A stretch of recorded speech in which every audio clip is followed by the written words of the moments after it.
Muy buenas noches, estimados amigos en línea. Mi nombre es Sofía Meléndez. Mariana Domínguez.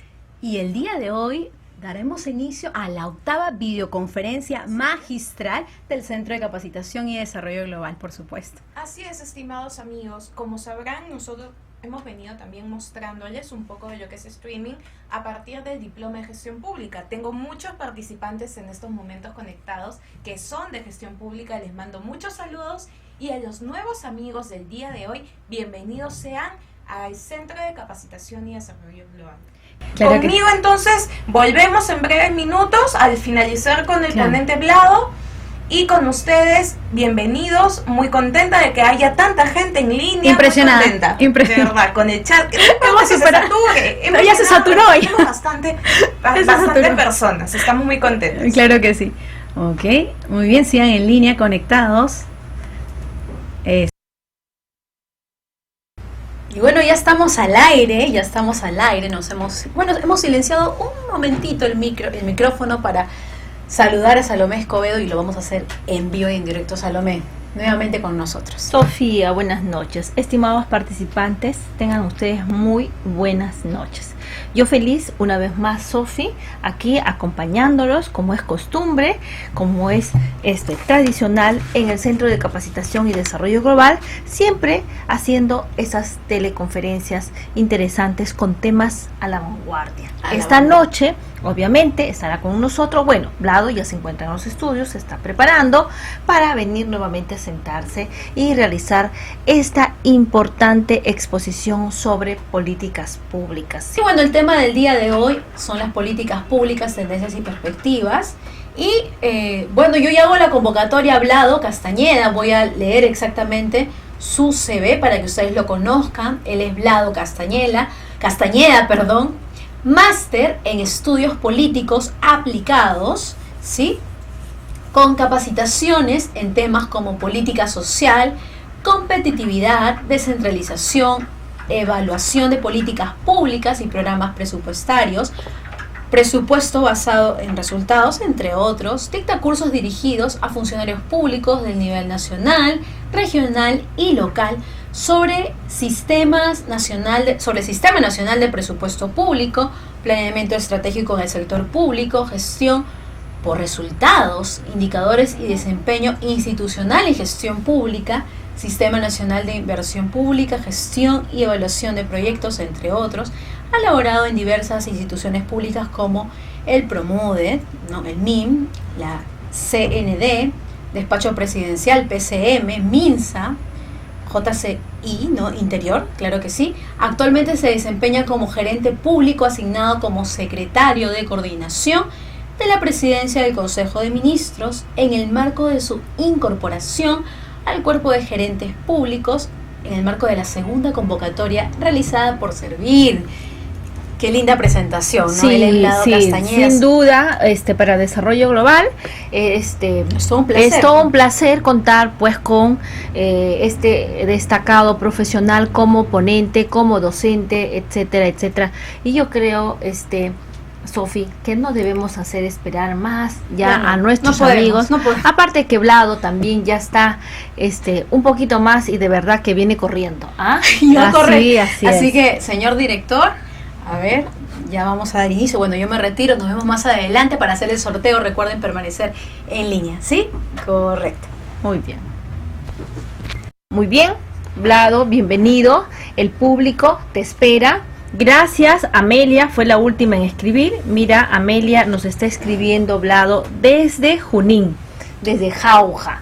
Bienvenido, Vlado, y esta noche Vlado nos va a hablar, como ya anunciamos desde temprano, sobre políticas públicas, tendencias y perspectivas. Vlado, el micro es tuyo y la gente espera esas brillantes exposiciones que siempre sabes darnos tú. Muy bien. Gracias nuevamente a Centro de Capacitación y Desarrollo Global por la invitación. En esta oportunidad vamos a ver un tema que pocas veces se analiza desde los funcionarios públicos, a pesar de que a todo lo que se dedican todo el día es a esto, a hacer realidad, a hacer desarrollo, a concretar políticas públicas. Y hay un déficit en realidad de capacidades al respecto, porque hacemos políticas públicas desde el sector público a partir de la inercia de ir construyendo la experiencia conforme uno va avanzando en el quehacer del sector público. No es que en los cursos de pregrado de las diferentes carreras profesionales enseñen cómo hacer políticas públicas. Y si uno comienza a revisar la malla profesional que existe en el sector público, hay profesionales de todas las características. Por poner yo un ejemplo, yo soy ingeniero civil y de políticas públicas he aprendido cuando he trabajado en el sector público. Así es. O sea, no es como que, no es algo que tú lo aprendes antes de entrar al ejercicio profesional, sino tratas de ir incorporando capacidades, experiencia y especialización conforme vas avanzando. Y es por eso que es importante ahora en los cursos de posgrado desarrollar estos temas, ¿no? En los cursos internacionales, cuando vas a desarrollar algo sobre gestión pública, sobre gerencia pública, sobre alguna política en especial, siempre parten por poner énfasis en estos abordajes. ¿Qué vamos a ver hoy día? Vamos a tratar de ver tres cosas, dándole algunos bullets rápido de estas tres cosas. La primera es la aproximación conceptual que existe sobre políticas públicas. ¿Cuáles son las consideraciones que permiten un entendimiento y un abordaje claro y preciso de este elemento?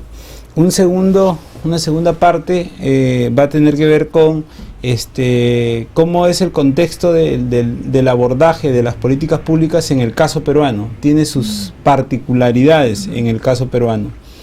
Y al último vamos a hacer énfasis en el desarrollo del ciclo de las políticas públicas. Y como esto es una aproximación rápida, voy a hacer énfasis en la tendencia que se está dando en el mundo, en el ciclo de políticas públicas, que es la evaluación. Voy a hablar un poquito de la evaluación, le voy a poner más análisis de la evaluación, porque en los últimos consensos internacionales sobre evaluación, la evaluación está presente a lo largo de todo el desarrollo de una política pública.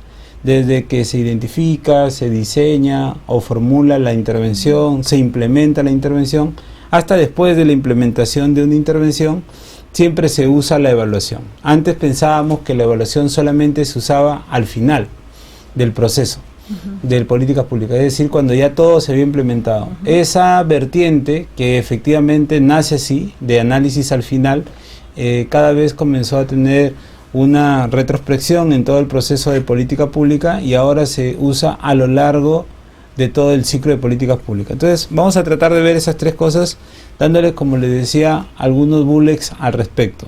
Como siempre, hay un material que va a estar a disposición, que yo, como siempre hago, dejo un poco más de material de lo que el tiempo alcanza para hacer, para que ustedes puedan complementar algunos esfuerzos.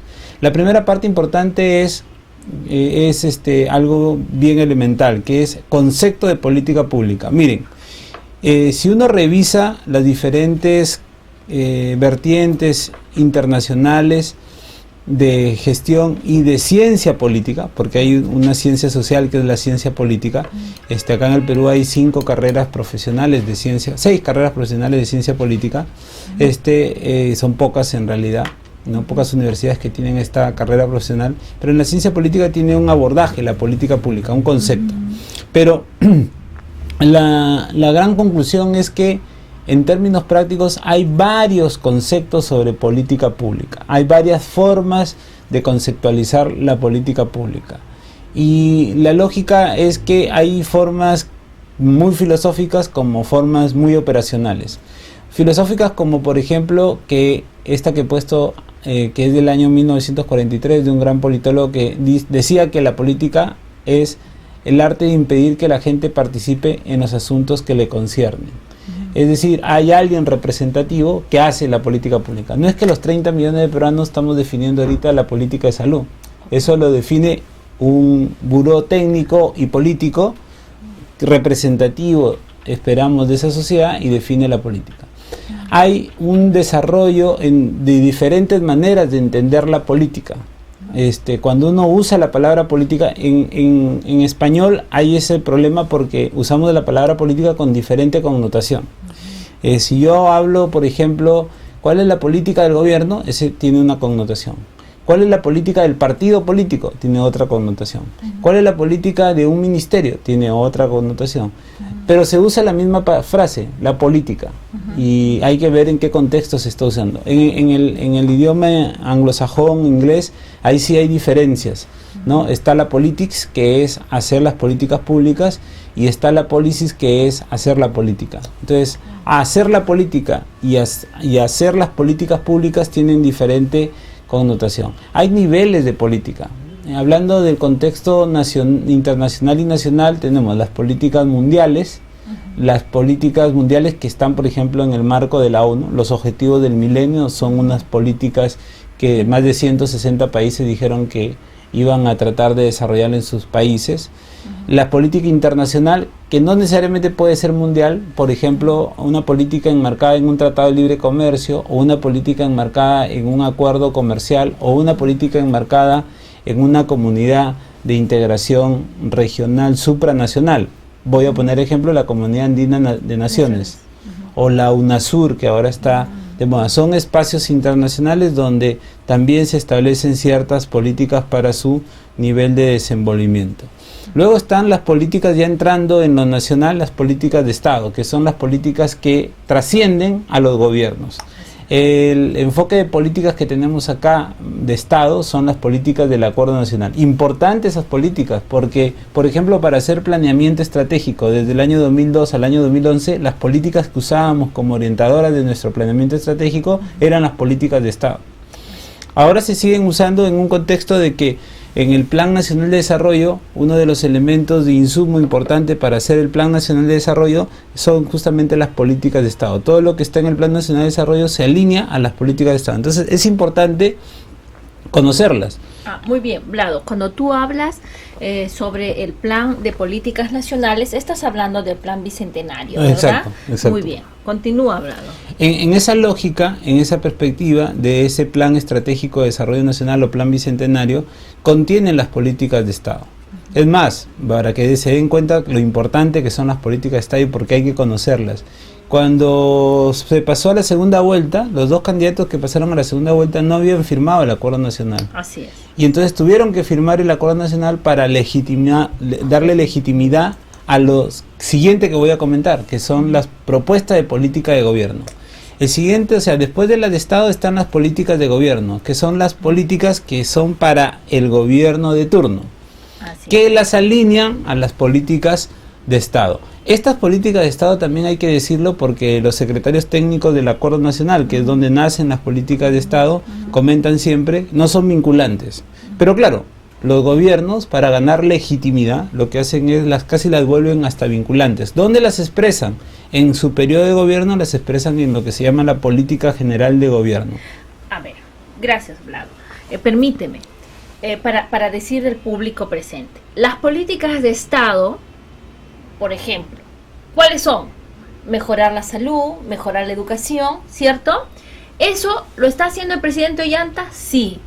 ¿El próximo gobierno continuará? Sí. Esa es una política de Estado, ¿no? Que trasciende a un periodo de gobierno. Exacto. ¿Ok? Sí, todos los gobernantes que entren al país a dirigir los destinos del país van a tener que hacer políticas de Estado. ¿Ok? Y las políticas de gobierno son aquellas que solamente duran mientras dure el gobierno. Exacto. Te pregunto, por ejemplo, hay una política, CUNAMAS, el programa Juntos, ¿se puede decir que es una política de este gobierno? Bueno, en el caso de CUNAMAS se podría decir que sí. En el caso de Juntos, que a veces pasa, nació en un gobierno, pero está trascendiendo los diferentes gobiernos, entonces ya se está volviendo una política de Estado. Ahí quería llegar, Blanco. Entonces, hay políticas de gobierno, ¿no? Por ejemplo, el programa Juntos, si no mal recuerdo, empezó en la época del señor Toledo. Sí. ¿Verdad? El programa Juntos, esto que es para pagar a los ancianitos, sí, transferencias a la gente condicionadas. Sí, a la transferencia directa condicionada. Gente humilde, ¿no? Que bueno, tiene una connotación eso. Pero quería llegar a esto. Esto que nació en el gobierno del señor Toledo permaneció también en el gobierno del señor García y hoy continúa en el gobierno del señor Ollanta. Y como decía Vlado, obviamente cuando ya trascienden a varios gobiernos, esas políticas se vuelven políticas de Estado. Por favor, continúa. Sí. Se enmarcan en ese tipo de políticas de Estado, ¿no? Que son políticas, se podría decir, de largo plazo. Luego, dentro de las políticas de gobierno que tú muy bien enfocabas, adentro, lo que hay son, por las características de organización del Estado y de gobierno que tiene el Estado peruano, hay políticas territoriales. Una de ellas, la más importante, son las políticas nacionales. Las políticas nacionales están reguladas en el artículo 4 de la Ley Orgánica del Poder Ejecutivo. Esas políticas son importantes. ¿Por qué? Porque según la Ley Orgánica del Poder Ejecutivo son de cumplimiento obligatorio de todas las entidades de los 3 niveles de gobierno. Bajo esa lógica, esas políticas nacionales orientan todo el accionar del Estado en un periodo de gobierno, del gobierno nacional. Y esas políticas nacionales tienen dentro de ellas las políticas sectoriales y las políticas multisectoriales. Las políticas multisectoriales son las que intervienen varios sectores o todos los sectores del Estado. Luego, a nivel territorial, esas políticas nacionales que están divididas en sectoriales y multisectoriales, a nivel territorial, se traducen en políticas regionales y políticas locales. ¿Producto de qué hay políticas regionales y locales? Producto de la descentralización que tiene el país. Porque hay gobierno regional y hay gobierno local. Luego, los 3 niveles de gobierno, tanto el nacional, el regional y el local, para poder ejercer su gobierno tienen entidades que las conforman.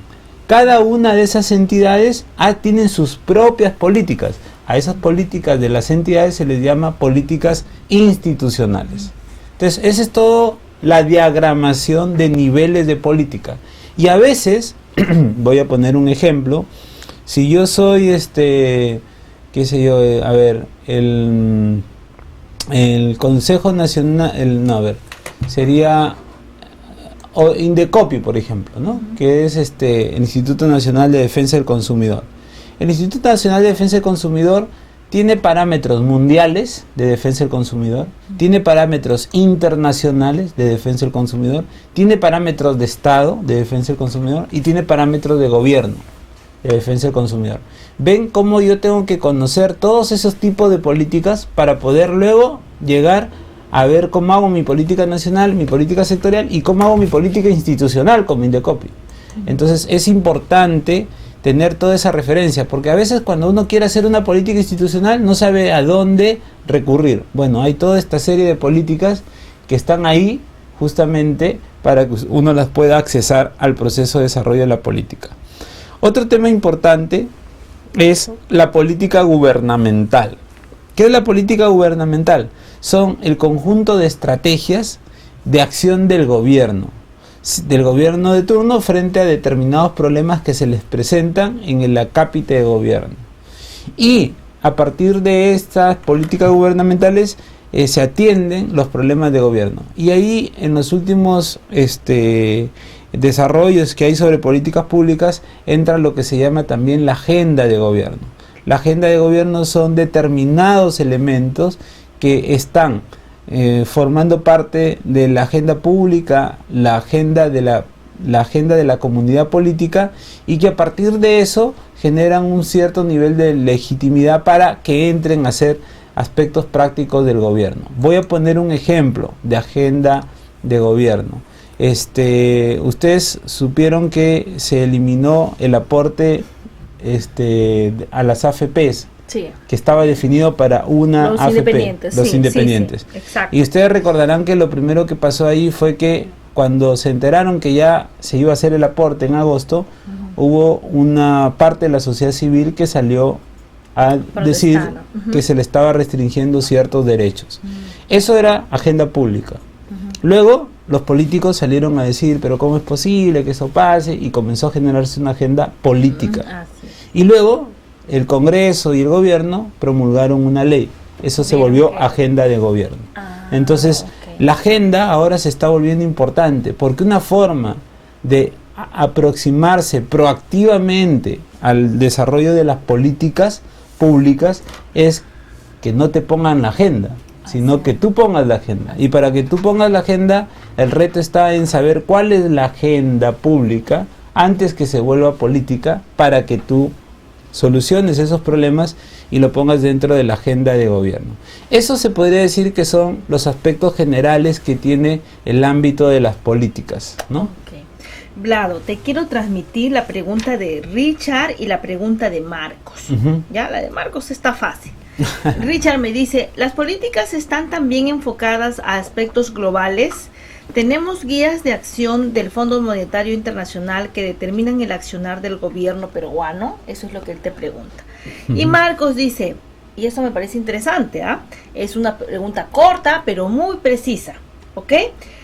Lo que es servir ahora, ¿también es política de gobierno? A ver, muy bien, son dos preguntas bien interesantes. La primera tiene que ver porque hace años habían lo que se llamaba reformas de primera generación, que estaban asociadas al consenso de Washington.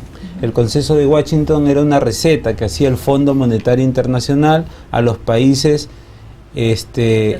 tercermundistas o en vías de desarrollo.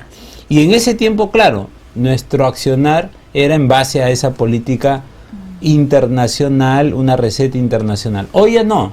Hace muchos años, desde el 2004, específicamente nosotros pasamos a dejar la recesión que teníamos como país y dejamos de firmar las cartas de intención. A eso se refiere el colega. Antes firmábamos en los 90 una carta de intención, que el Fondo Monetario te prestaba plata, pero te decía, yo te presto, pero tú me tienes que cumplir ciertas condiciones de políticas. Y entonces, claro, nosotros no definíamos nuestras políticas, las definía alguien, nos las decía y nosotros las aceptábamos, contra préstamos que te dan. Es igual que ahora, ¿no? Si te vas a hacer un préstamo, de repente quien te va a prestar te define ciertas políticas. Exacto. Muy bien. Y la segunda pregunta, la parte de la ley del servicio civil, nace como una política de gobierno, ¿no? Les voy a contar un caso. En el gobierno del presidente Toledo nació la reforma de modernización y en ese marco salieron la ley de empleo público, por ejemplo. Y la ley de empleo público tenían que implementarse, pero no se implementaron adecuadamente en el siguiente gobierno. Entonces no se volvió una política de gobierno que terminó su intensidad durante el gobierno del presidente Toledo y luego se reconfiguró. Y sacaron algunos decretos legislativos, por ejemplo, sacaron el decreto legislativo de gerentes públicos, esa es otra denominación, ¿no? Y eso fue en el 2008, en el marco del Tratado de Libre Comercio. Pero ahora se ha sacado la ley del servicio civil. La ley, como ya está por ley y se supone que está con cierta legitimidad, esperemos que cuando venga el próximo gobierno la continúe. Si la continúa esa reforma del servicio civil, porque es un proceso, porque es una reforma, es un cambio, no va a durar unos años, ahí se volvería una política de Estado, ¿no? Que esperemos que se vea así por beneficio de todos. Le conviene al país. Exacto. Ahora, hay otro enfoque desde las políticas. Las políticas responden también a un enfoque sistémico. A ver, ¿quién hace las políticas? El Estado, a través de sus diferentes formas de gobierno y a través de sus diferentes entes que gobiernan y a través de sus respectivas entidades de esos entes que gobiernan.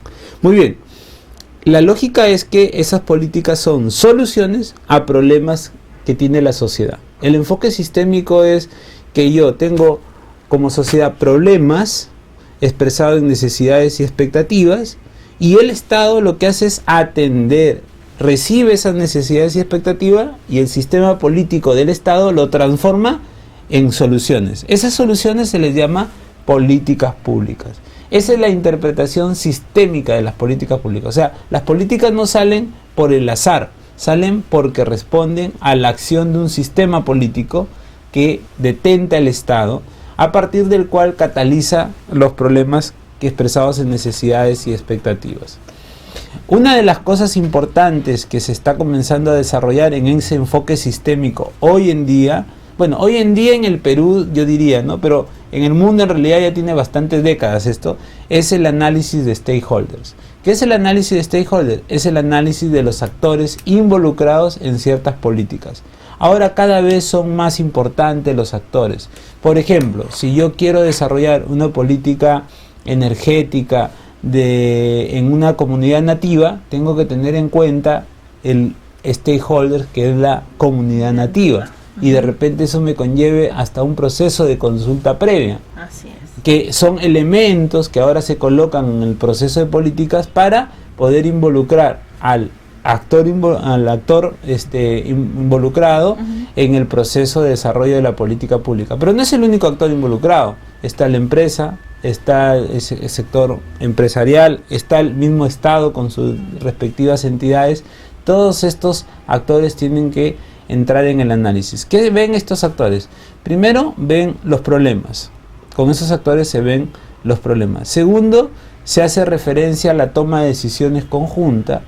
Y tercero, se hace referencia a la puesta de escena de la actuación política propia, porque hay una decisión política que desarrollar. Cuando se decidió hacer Camisea, hubo una decisión política que desarrollar. Cuando se decidió hacer el proyecto Chaimochi, hubo una decisión política que tomar.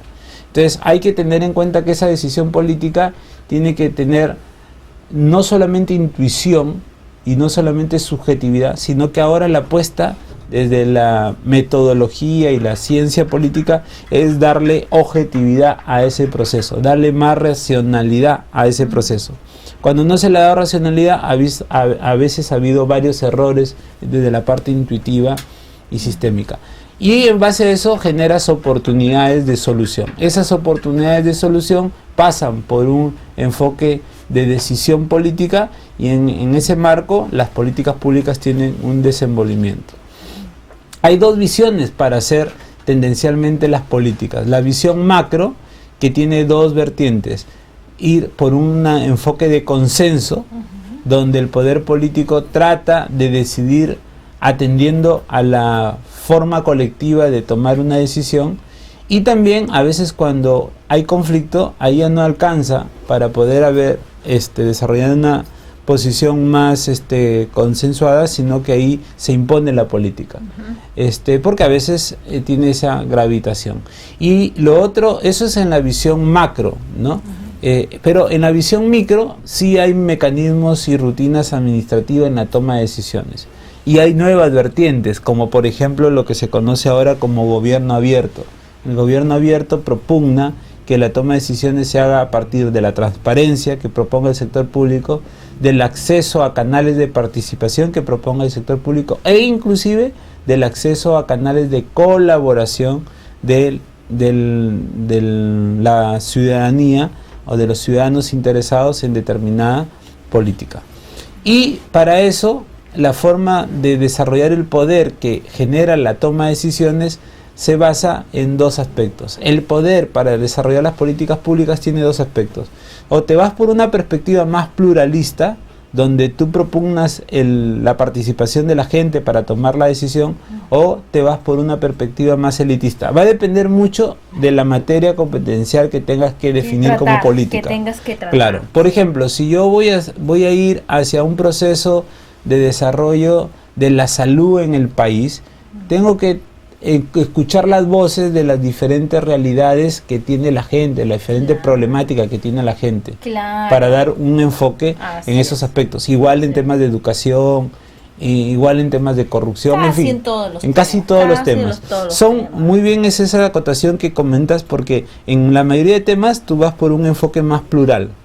Claro, no es que le consultas a los 30 millones de peruanos, pero consultas a los expertos, a los más representativos de la sociedad. O los que están involucrados. Si están en temas de salud, tienes que ir a la gente que está trabajando en temas de salud, o que son también, en este caso, por ejemplo, ese caso fue muy interesante cuando se creó el programa Esperanza porque había claro. una necesidad, Claro. ¿no? La gente que no podía curarse, por ejemplo, porque estas enfermedades del cáncer demandan de mucho dinero y la gente humilde de nuestro país no tiene acceso, entonces el gobierno tuvo Claro. que decidir, asumir, y incluso creo que hacen talleres donde los hacen participar y exponer cuáles son sus problemas para que de ahí, de esa exposición, el gobierno o los gobernantes de turno recojan pues precisamente esas inquietudes para luego solucionarlas, ¿no? Ese es el afán Sí. de la política Y pública. por lo general es así como tú mencionas, pero hay políticas que no pasan por ese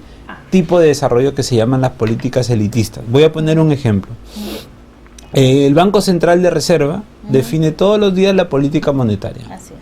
y trata de controlar la fluctuación del dólar. Si el Banco Central de Reserva no comprara o vendiera dólares, el precio del dólar fluctuaría mucho Sí. y eso generaría problemas en la economía nacional. Así es. ¿Quién decide ese tipo de políticas? El directorio del Banco Central de Reserva. Solo la gente ya, es que también son temas puntuales, ¿no es cierto? Son temas muy específicos. Obviamente nuestro vecino, nuestros niños de la escuela no estarían en capacidad, pues Entonces definitivamente. has dado en el clavo, porque Ujú. mientras más especializada sea la política que tiene que decidir en favor de la gente, tienes que ir a un proceso más elitista, Elitista. Ah, más qué bueno. de expertos, ¿no? Qué bueno. Y esas son cosas que hay que tener en cuenta cuando tú hagas una política. A ti te van a llamar en tu entidad y te van a decir, Vlado, tienes que hacer una política de tal cosa. Entonces tú tienes que ver cómo hago el enfoque, más plural o más elitista. Ok. Y en función a eso tienes todo un desarrollo metodológico. Ok, perfecto, Vlado. Entonces, ¿qué quiere decir cuando nos toque a nosotros orientar? Porque a veces trabajamos como asesores, ¿no? Obviamente, las elitistas son para temas sumamente específicos, muy profesionales, diría Ujú. yo. Y para el tema pluralista, aquellos que tú tienes que ir partir escuchando a los actores, ¿no? Exacto. A la población en general. Quiero aprovechar, Vlado, este alto, y acá hay una participante que me dice: si la tendencia en el mundo de las políticas públicas en salud son la promoción y la prevención, ¿por qué los gobiernos no lo asumen como eje central del desarrollo? Te traslado esa pregunta de una participante, Vlado. Muy bien, lo que pasa es que tradicionalmente la forma como ha estado desarrollándose políticas como por ejemplo la salud, la educación, han sido más en aspectos de atención. Y es normal que países como los nuestros se hayan enfocado en la atención. ¿Por qué? Porque como teníamos tan pocos recursos, ¿dónde priorizas tú? ¿En los enfermos o en los que podrían enfermarse? Lo priorizas en la atención de los enfermos. Pero ahora que tenemos más recursos, que tenemos más posibilidad de mirar no el corto plazo, sino el mediano y largo plazo, ahora sí hay más posibilidad de poder entrar en aspectos que puedan estar en la cadena de no los enfermos, como en el caso que estaba comentando, sino de los que podrían potencialmente tener alguna enfermedad. Y entonces, a partir de eso, han entrado factores en el tema de la salud, que justamente comenta el colega, que es la promoción de la salud, es decir, que uno tenga una apertura hacia cuidarse en los términos de salud, y la prevención, es decir, a cambiar el hábito de vida de determinadas características que hagan que tú no seas proclive a la salud. ¿Por qué se trabaja mucho en la prevención y la promoción? Porque está comprobado que cuando un país trabaja más en prevención y promoción, lo que sucede es que reduce el índice de morbilidad de su población, y más cuesta atender que promover y prevenir. Y si más cuesta atender, mejor por eficiencia yo tengo que cambiar el comportamiento de la cultura de la gente en esas dos líneas. Pero le comento al colega que hay una vertiente todavía más allá, que yo le comentaba hace un momento. Casi ahora todas las políticas tienen un abordaje multidimensional. O sea, no dependen solamente de su análisis sectorial. Y en términos de salud también hay eso multisectorial. Por ejemplo, se llaman las determinantes de la salud. ¿Por qué hay problemas de salud? Por problemas de vivienda, por problemas de agua y saneamiento, por problemas de desarrollo social y económico. Entonces, analizar la salud ya no se analiza solamente de su visión sectorial material, que es la salud, sino de todo el entorno y aquello que determina condiciones de la salud. Muy bien, vamos a ver ahora algunos contextos. Perdona que te corte, Sí. tómate un poquito. Mi director de cámara me dice, vamos a hacer un pequeño corte y continuamos con usted. Ok.